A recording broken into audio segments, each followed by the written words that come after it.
கர்த்தருடைய பரிசுத்தமான நாமம் மகிமைப்படுவதாக. ஆசீர்வாதமான ஒரு மாலை நேரத்தில் பைபிள் ஸ்டடி இந்த வாய்ஸ் மெசேஜின் மூலமாய் உங்களோடு கூட பகிர்ந்து கொள்வதில் சந்தோஷம் அடைகிறேன். தேவனுடைய வார்த்தையை கேட்பது தான் நமக்கு முக்கியம். ஆகவே இன்றைக்கு வார்த்தையின் வழியாக கர்த்தர்களோடு கூட பேசுவாராக. இந்த தியானத்திற்கான தலைப்பை நீங்கள் கவனித்திருப்பீர்கள். பரலோக ராஜ்யத்தை திறக்கும் மூன்றாவது திறவுகோல். ஆண்டவர் பேதுருட்ட சொன்னார், பரலோக ராஜ்யத்தின் திறவுகோல்களை உனக்கு தருகிறேன் என்று சொன்னார். மத்தேயு சுவிசேஷம் 16ஆம் அதிகாரத்தில் அந்த வாக்கியம் இருக்கிறது. ஸ்தோத்திரம். ஆண்டவருடைய வார்த்தையை பெற்றுக்கொண்ட பேதுரு ஆண்டவரிடத்திலிருந்து திரும்பவும் வார்த்தையை பெறுகிறான். பரலோக ராஜ்யத்தின் திறவுகோல்களை உனக்கு தருவேன் என்றார். அப்போ பரலோக ராஜ்யத்துக்கு ஒரு கோல் இல்லை, ஒரு திறவுகோல் இல்லை, ஏராள ஒன்றுக்கு மேற்பட்ட திறவுகோல்கள் இருக்கிறது என்பதுதான் அதனுடைய அர்த்தம். ஒரு திறவுகோல் ஸ்தோத்திரம் பேதுருவால் திறந்து வைக்கப்பட்டது, சுவிசேஷத்தின் திறவுகோல்.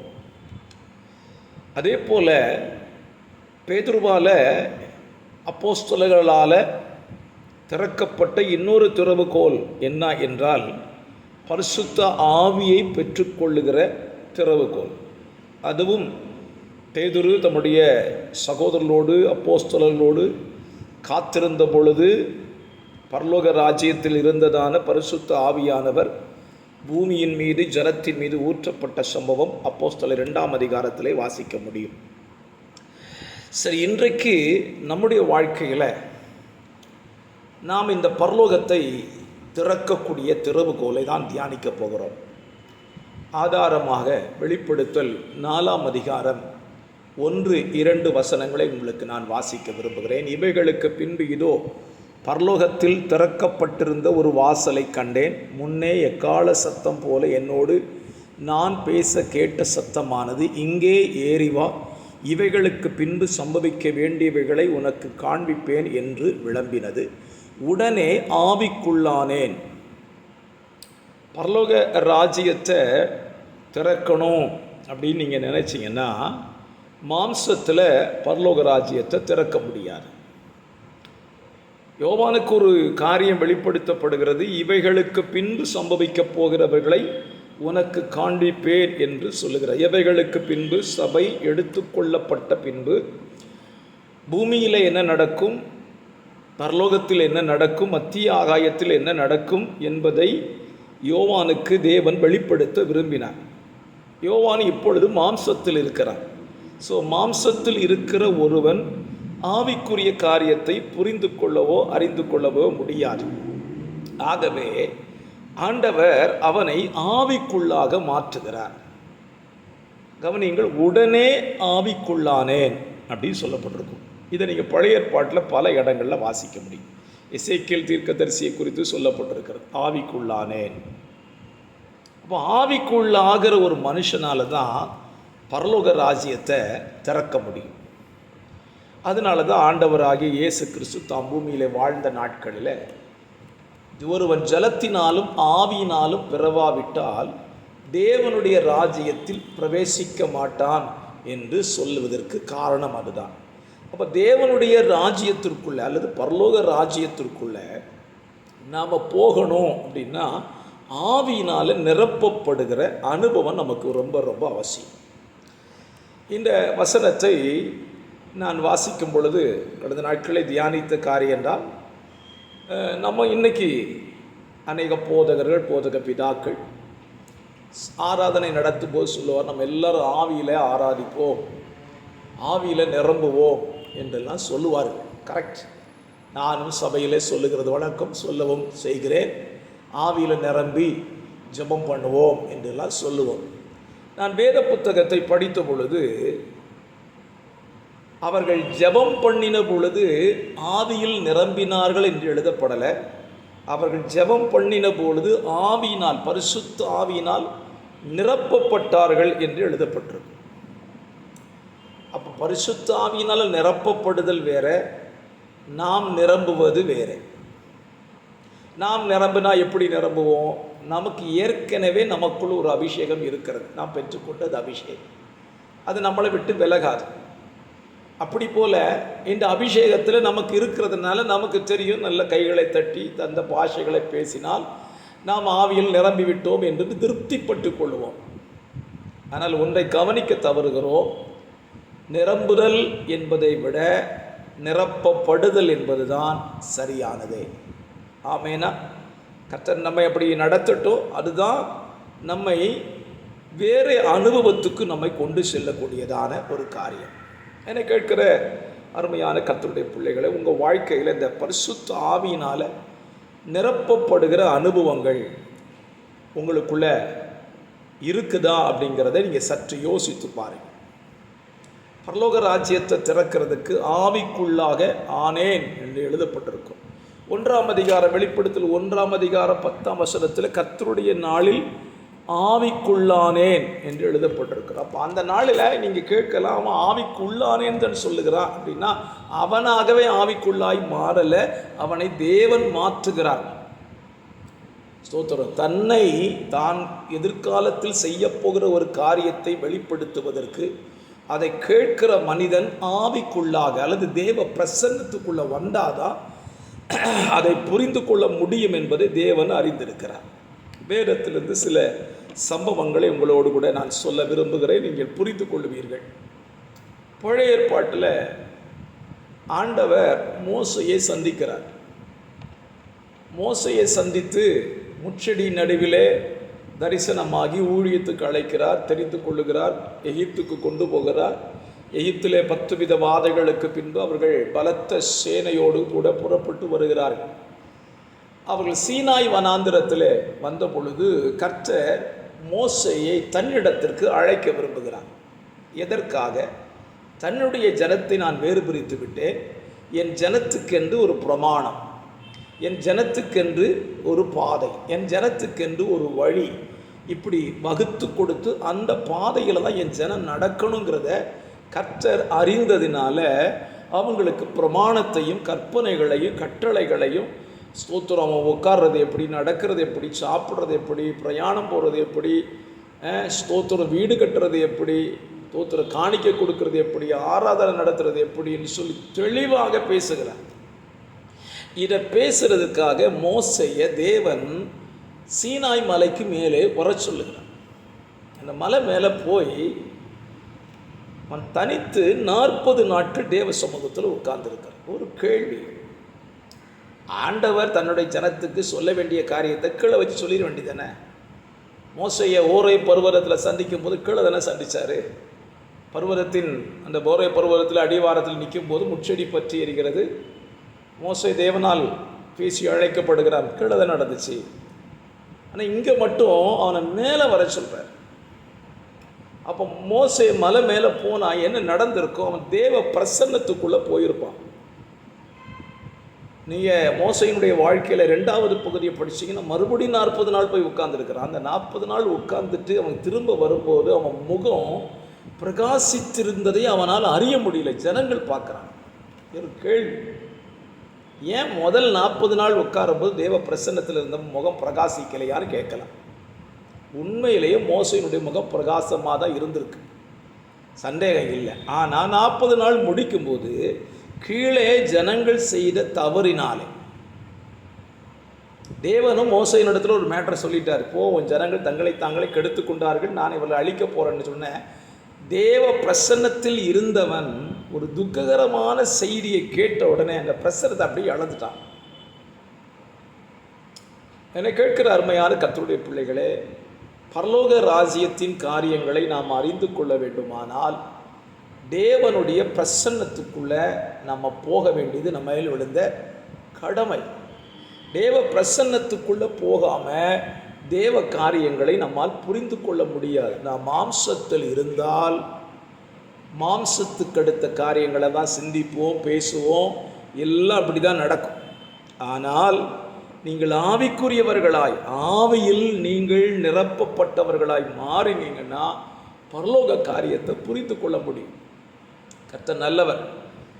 ஆண்டவராய் இயேசு கிறிஸ்து பூமியில் வாழ்ந்த நாட்களில் பரலோக ராஜ்யத்தின் ஊமைகள் ஏராளம் சீஷர்களுக்கு சொல்லுகிறார். இப்போ சீஷல் கேட்குறாங்க, ஏன் ஆண்டவரே ஊமையாக நீங்கள் பேசிகிட்டே இருக்கிறீங்க? நான் பரலோக ராஜ்யத்தின் காரியங்களை அறிந்து கொள்ளும்படி உங்களுக்கு அருளப்பட்டது, அவங்களுக்கு தெரியாது, அது அவங்களுக்கு மறைக்கப்பட்டிருக்கிறது. அப்படியானால் பரலோக ராஜ்யத்தின் காரியத்தை நீங்கள் புரிந்து கொள்ள வேண்டுமானால் ஒரு காரியத்தை செய்யணும். நீங்கள் ஆவியினாலே நிரப்பப்படுகிற அனுபவத்துக்கு வர வேண்டும். நீங்கள் ஆவியில் நிரம்பினீங்கன்னா, நிரப்பப்பட்டீங்கன்னா நீங்கள் பரலோக ராஜ்யத்தை திறந்துடலாம். Praise the Lord. கர்த்தர் நல்லவர். உங்கள் வாழ்க்கையில் இந்த அனுபவம் இருக்குதா? பரலோக ராஜ்யத்தை திறந்த அனுபவங்கள் இருக்கிறதா? ஸ்தோத்திரம். கடந்த நாட்களே தியானித்தோம் அல்லவா? பரலோக ராஜ்யத்தை திறக்கிறதுக்கு கொடுத்தால் திறக்கலாம், ஞானசானம் எடுத்தால் திறக்கலாம், சத்தியத்துக்கு கீழ்ப்படிஞ்சா திறக்கலாம் படித்தோம்ல. அதே போல தான் இப்போ பரலோக ராஜ்யத்தை திறக்கணும்னு நினைக்கிறீங்களா? நீங்கள் என்ன செய்யுங்க, ஆவியினால் நிரப்பப்படுவதற்கு நீங்கள் ஆயத்தமாக வேண்டும். சரி பாஸ்டர், எப்படி ஆவியில் நிரம்புறது? ஆவியில் நிரம்புறதில் நிரப்பப்படுதல். நிரப்பப்படுதலுக்கு அப்போஸ்தலர் 4ஆம் அதிகாரத்தை நான் உங்கள் உதாரணத்துக்காக கொண்டு வருகிறேன். அப்போஸ்தலர் 4ஆம் அதிகாரம். அங்கே ஆரம்பத்தில் ஒரு அற்புதம் நடக்கிறது. அந்த அற்புதத்தின் பின்னணியிலே சீஷர்களுக்கு மிகப்பெரிய பிரச்சனை. சுவிசேஷம் அறிவிக்கப்படக்கூடாது, இயேசு கிறிஸ்துவை குறித்து சொல்லக்கூடாதுன்னு சொல்லி அவங்களுக்கு பயமுறுத்துகிறாங்க. அவங்க சொல்கிறாங்க, அதெல்லாம் செய்ய முடியாதியா, நாங்கள் கண்டதையும் கேட்டதையும் பேசாமல் இருக்கக்கூடாதே என்று சொல்லி பதில் சொல்லிட்டாங்க. அப்படி சொன்னாலும் சீஷர்களுக்கு பிரச்சனை தான். ஸ்தோத்திரம். இப்போ சபையார் இந்த பிரச்சனையை கேள்விப்படுறாங்க. அற்புதமாய் சுகமாக்கப்பட்ட ஒரு ஜப்பானி, அவன் சுகமானது நல்லது தானே, ஆகிலும் அவனை வச்சு பிரச்சனை வந்ததுனால இப்போ சபையார் இந்த பிரச்சனையை கேள்விப்படுறாங்க. பிரச்சனை என்ன? அற்புதம் செஞ்சதல்ல பிரச்சனை, இயேசுவை குறித்து பிரசங்கம் பண்ண தான் பிரச்சனை. இயேசு மரித்தார், உயிரோடு எழுந்திருக்கிறார், ஜீவிக்கிறார் என்று பிரசங்கம் பண்ண தான் பிரச்சனை. இப்போ சபை இந்த பிரச்சனையை கேள்விப்படுகிறது. பாருங்கள், 4ஆம் அதிகாரம் 24 நீங்கள் வாசித்தீங்கன்னா, அவர்கள் அதை கேட்டு ஒருமனப்பட்டு தேவனை நோக்கி சத்தமிட்டு ஜெபம் பண்ண ஆரம்பிக்கிறார்கள். நல்லா புரிந்து கொள்ளுங்க, ஆவியினால் நிரப்பப்படுவதற்கு நாம் ஜெபம் பண்ண வேண்டும். ஜெபம் பண்ணுதல் என்பது என்ன?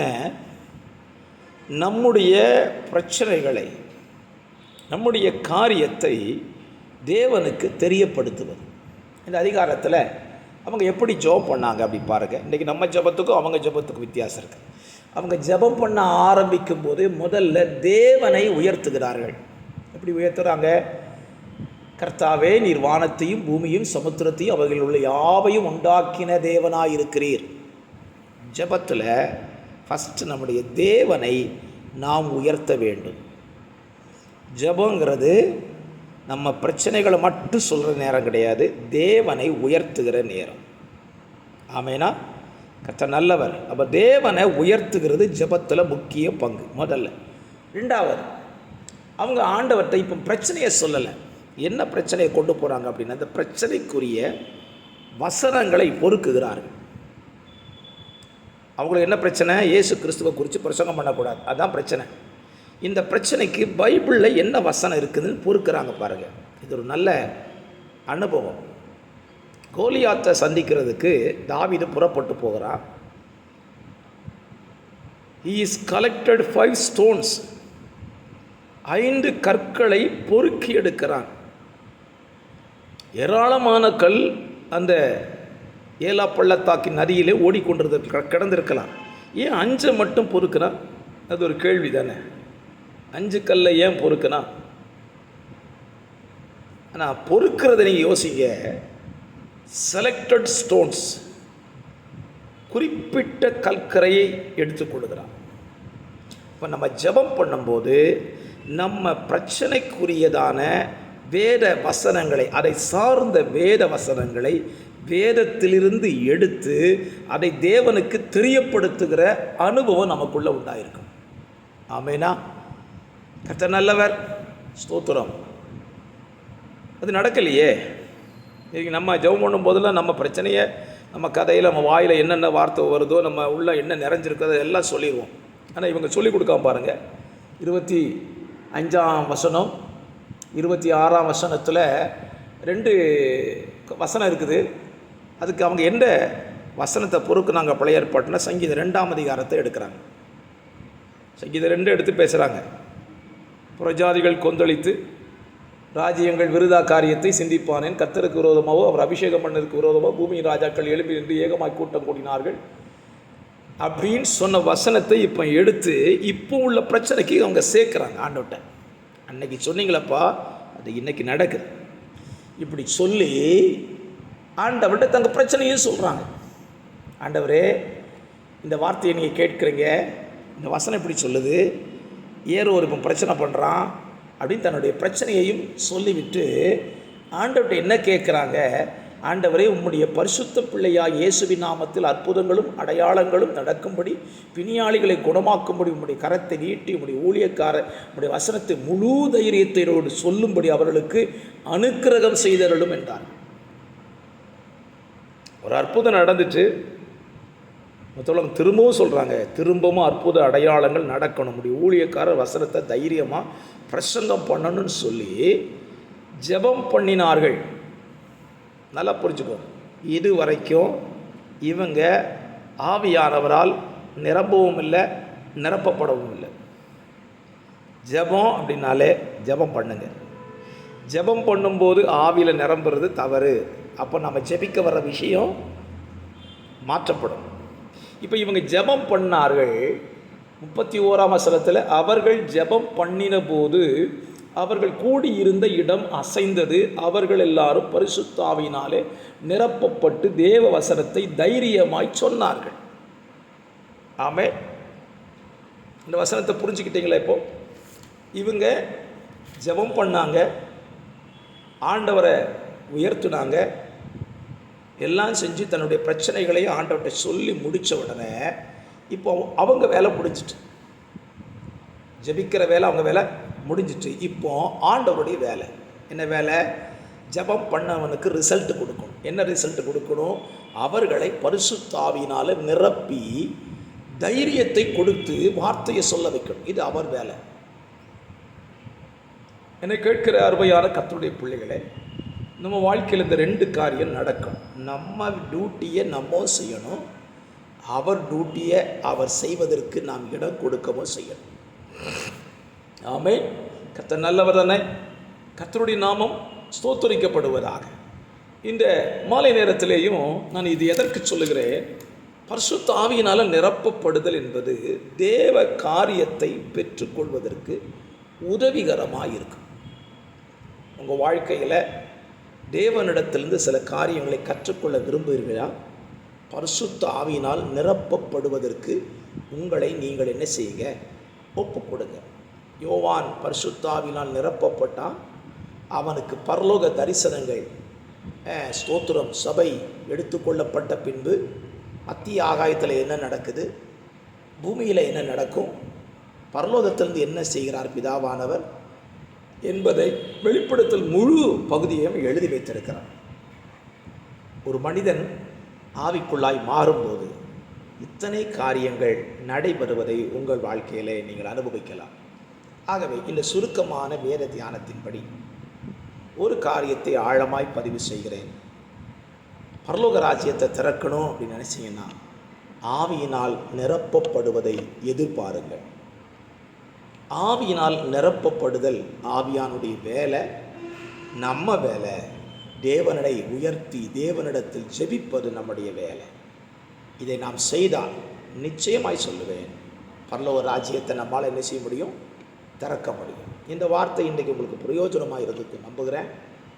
கேளுங்கள், மற்றவர்களும் கேட்கும்படி மற்றவர்களுக்கு அனுப்பி வையுங்கள். கர்த்தர் உங்களை ஆசீர்வதிப்பார். ஜெபிக்கலாம். பரிசுத்தம் உள்ள நல்ல பிதாவே, ஆசீர்வாதமான ஒரு மாலை நேரத்திலேயும் இந்த வேத தியான நிகழ்ச்சியை சுருக்கமாய் தியானிக்க கர்த்தர் கொடுத்த கிருபைகளுக்காக ஸ்தோத்திரம். இந்த வார்த்தையின்படி நாங்கள் உம்மால் ஆவியில் நிரப்பப்பட எங்களுக்கு உதவி செய்யுங்க. பரலோக தரிசனத்தை பெற்றுக்கொள்வதற்கும் உதவி செய்யும். இரட்சகராம் இயேசுவின் நாமத்தில் தாழ்மையோடு ஜெபிக்கிறேன். ஜெபம் கேளும் நல்ல பிதாவே. ஆமென். ஆமென். ஆமென். God bless you. அடுத்த வாரம் உங்களை வேத தியானத்தின் மூலமாய் சந்திக்கிறேன்.